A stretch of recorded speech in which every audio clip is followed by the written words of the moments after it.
မိတ်ဆွေများအားလုံးမင်္ဂလာပါခင်ဗျာမနက်ဖြန်ကစုံလားပြည့်နေမှာမိမိနေမှာတော့ပြုလုပ်လို့မရဘူးဗျကစုံလားပြည့်နေဟာလားပြည့်နေဖြစ်ထားတဲ့အတွက်ခုနှစ်ရက်သားသမီးများအားလုံးအဆအအရာအဆင်ပြေဖို့စီးပွားရေးလက်လာပါများပွင့်လန်းဖို့ဆရာဘက်ကရတရားလေးတစ်ခုတင်ပြပေးပါမယ်ဗျထိုရတရားလေးကတော့မိမိရဲ့နေအိမ်ဖျားမှာလုပ်လို့မရဘူးဗျအပြင်ဖျားတဆူစီမှာသွားမယ်သို့မဟုတ်တကိုးကြီးဖျားတဆူစီမှာသွားချိုးပြင်းတဲ့မြေဖျားရှိတဲ့နေနဲ့မှာသွားမယ်ဗျချိုးပြင်းတဲ့မြေရှိတဲ့ဖျားမှာသွားပြီးတော့မိမိရဲ့မွေးနံတောင်လေးမှာဒီလိုလိမ်မော်ဘူးလေးတပူးလုံးနဲ့အဲ့လိုလိမ်မော်ဘူးလေးထဲမှာဒီလိုလေးအဖုံးဖွက်ပြီးတော့ဒီလို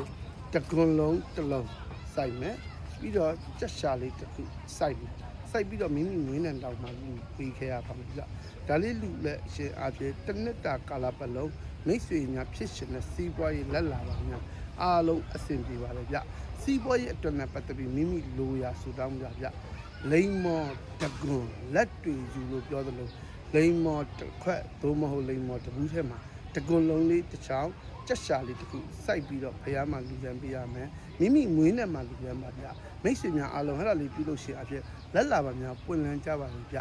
ကျမ်းမာကြပါစေရှမ်းသာကြပါစေဗျ